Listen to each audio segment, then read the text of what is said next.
To the top right of the map of Calm Before the Storm, we have in the red color our player for FXOpen. The score is tied. Will he be able to win? FXO Choya. The captain of the team, feeling very, very confident. He did well in the team league, just qualified for Code A. And he is up against the Slayers player who starts cross position at the bottom left in the blue. Slayers Leon. Despite his record, his kind of bad record against Protoss, he was able to take the map against Oz. Obviously also a huge factor was the map, which was dual side, but still it shows that statistics only take us that far. At the same time, we have to just try to consider the recent shape of players. But as I mentioned in the last game, Ryung lost the last few games that he played against Protoss, but today he's looking kind of in good shape, took down Oz, and now he's up against Choya, another Protoss player. So it's exactly the same matchup. They don't try to change the matchup, they just change the map and hope that it will be enough to get this momentum going for the FXO player. Yeah, it is a little bit interesting of a choice when you put it in that context, that it's the same situation essentially, a different map obviously, but I mean, Ryung didn't win because of that map. He won because of his strategic choices, and I mean, he was able to use the architecture of the map to his advantage a little bit, but you know, it was actually just his playstyle that won him the game there. So a little bit of a risk going here and taking. I think Oz is probably a little bit better player than Choya as well. So a little bit risky to throw another Protoss in, but you never know what's going to happen.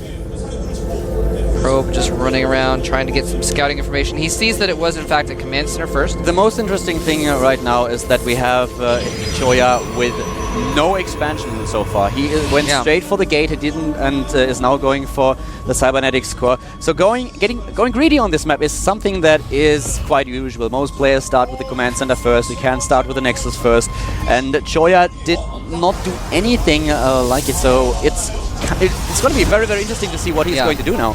Yeah. So that means that Choya is basically committed to getting some kind of damage done on Ryung early on. He has to pressure Ryung, and if he doesn't actually get any damage done, then Ryung is just going to have such a huge lead. Oh, the probe does die, finally.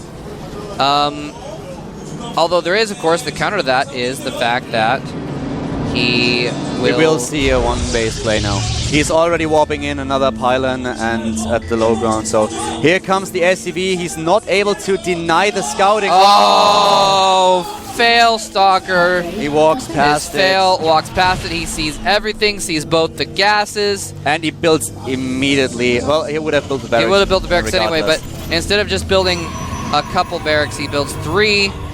And a bunker as well. I mean, oh, and look at this proxy robotics facility. That is really interesting. I've seen Choya play one-base proxy colossi. Proxy colossi? Yes. That's something that Choya did not only play in the KSL, but I think, I'm not 100% sure, but I'm pretty sure that he did it at one point in the GSL as well and just tried it in one of his games. It was actually successful. We might see him do something like this now, but this is with the scouting information that Ryung just had. It is very, very hard. He did not see the expansion, so he doesn't really know if there's an expansion or not. But walking with the Stalker past the SCV was a huge problem. There it is, the robotics bay. We will see the proxy. Wow! And look at this. Ryung sneaks an SCV out. He actually even timed it so that the patrolling Stalker was on the other side. Worst case scenario. Oh no! Oh! He sees it. Oh, he sees the proxy robo. Is he going to turn around and check that out again? No, I guess not. He's just going to keep going. He had it rallied, but he sees that robotics facility. Will he actually notice it? This is the worst case scenario now for Choya. His strategy has been spotted, and whoa. The only thing that Ryung might assume is that we are going to see some kind of immortal push, immortal timing, but I actually, well, we'll see. Yeah, no, I mean... He switches now to, he gets Marauders and quite a lot of them. SCV is going to get in again. He sees the gateways. He's going to see if there's an expansion right now. Yeah, he just... And his SCV sees there's no expansion. He knows this is an all-in. He knows exactly what's coming. Is he going to prepare for these Colossus, though? He's getting Marauders, basically. He's just getting a lot of Marauders to deal with this. Well, that's kind of the only thing that he can do at this point. He can't go for attack with Factory and Starboard. It would be way too late. So what he's building now is he just makes sure that he is in a position where he can just stim in and take it. But his stim just started, so it's tricky. This is a strong push. I actually would have loved to see him just move out and try to to take down the robotics. Yeah, I don't know why he didn't just try and take out the robotics. It's dangerous. You can, when your opponent catches you off guard, tries to completely just kill your units and force you to retreat. Well, no, you're right. You're right. Actually, it's very dangerous, but still. You're right. He didn't know what kind of a ground army was out there. If he'd spotted the robotics support bay, which he didn't, he walked by and he didn't actually go and scout it, then he would have known that there wouldn't be a ton of units on the map. With the information that we have, and we obviously see everything, it would have been the better choice. But for Ryung, it was taking a huge gamble, so he's just trying to prepare for this. And Thermal Lance just completes.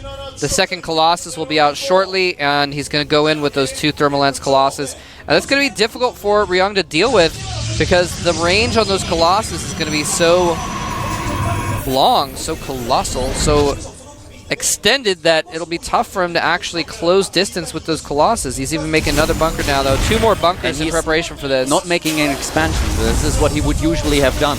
Yeah. So he's just trying to get into a position where he can attack. Well, Ryung taking getting some free damage on him there. He's repairing this bunker. If he is able to delay it, then he will be in a very, very good position. He started a little bit late with his factory. He first focused on this Marauders, which is definitely a good thing. He waits for Stim, though. Yeah, the bunkers are not ready. Just a tiny little bit of time missing, and there we go. Taking out a few units, trying to repair. Too late. Oh, no, the repair doesn't work. Stim is not yet completed. A lot of his units are just hanging around the back, not actually doing anything. But the bunker, the other bunker, is going to be plenty to hold off the ground units, the Zealots. He needs to be very careful. Stim is almost complete. This is a very, very strong attack here. It might work. He needs to be careful, though. The first Vikings being built. And Stim is completed. He's in a supply lead already, and look at the hit points of the Bio army. It's too late already. Wow, Ryung almost has a Viking out, but I think it is too late. He's building all these bunkers to deal with this. He can't repair fast enough. Ryung doesn't have any SCVs mining in his main. They've all come off to repair and all died. Finally goes after the Colossus. One of them is almost dead. Oh, the 2 Colossus are still alive with like 7 hit points between the 2 of them. There we go. One of them dies. Doesn't matter. The other one has 1 hit point left, but Ryung, it doesn't even matter. Ryung expected Immortals. Yeah, he expected Immortals, and that's why the massive bunkers and the mass repairs, but I just can't believe he went right by that robo and didn't scout to see if there was anything else there at that pylon. Ryung, GG's. GG's, and leaves the game. Wow. Well, as I said, to me, the Robotics Bay was not a huge surprise. I've seen him do exactly this build before, so it kind of made sense. But for Ryung, this was just like, yeah, he's going for a push with gateway units and Immortals. Oh, look at this Choi going over, shaking Mike Morheim's hand, thrusting, pumping his fist at the Slayer's bench as they're giving out a battle cry as he exited the booth.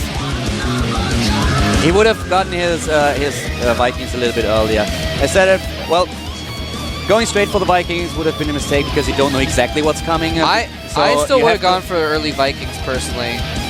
Yeah, then you die. If he attacks early Maybe. with some kind of... Without the scouting information that he had, if he goes for early Vikings, he dies. That's the problem. Well, I mean, no, if he saw... I'm saying if he had actually gone over and saw the robotics support bay. Yeah, but you didn't. But I'm saying if he had... If he had. He could have gotten some Vikings out, and that would have been much preferable to dying. He went for the Immortals, for the Marauders directly and the Stim, so he could have defended against a lot, but he was never in a position where he could just completely attack them. And he didn't get those 2 bunkers up in time that he just built at the wall in. So Choya once again playing sneaky, and Ryung, he knew something was coming, some kind of a one-base play, but he didn't know what it was, and he was kind of surprised by those. It actually surprised me a little bit that he did not kind of suspect it, at least, because Choya is known for this. He's known for builds like this, like really, really crazy builds, and I've seen him play this style at least twice, so it's not unheard of from Choya.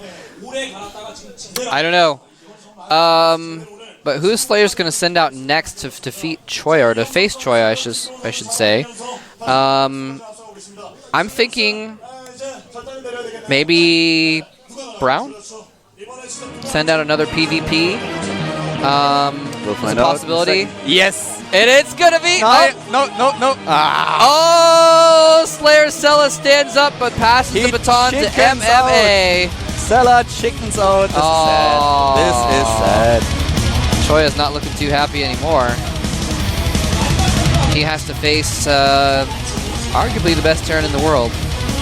Choya did exactly what he was sent out to do. Yep. Choya's a sniper. If he gets one kill, then that is what he needs to do. Choya needs the map. He has a lot of strategies, and if he can decide on the map, then he's in a position where he can definitely take a game of anyone, because he is just in a position where he has so many kind of unique builds that people don't expect, and this is exactly what won him the game against Young. So he's now facing MMA on a Crossfire. Wolf's favorite map? Yes. That's right. His favorite map. Yeah, it's gonna be Crossfire. Guys, it's I'm a pretty good map for that Wolf PvP. is actually not listening right now, so if you want to troll him a little bit, just send him a tweet at FoxyWolf on Twitter and send him, Wolf, I voted for Crossfire because I know you love the map, or something like, I'm really sad that we won't see Crossfire in the future again, but we'll try to convince GOM to bring it back.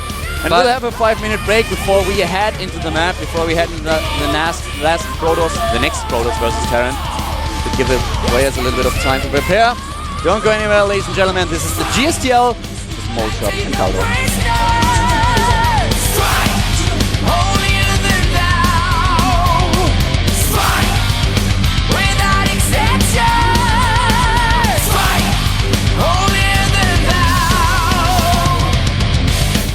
Vegas.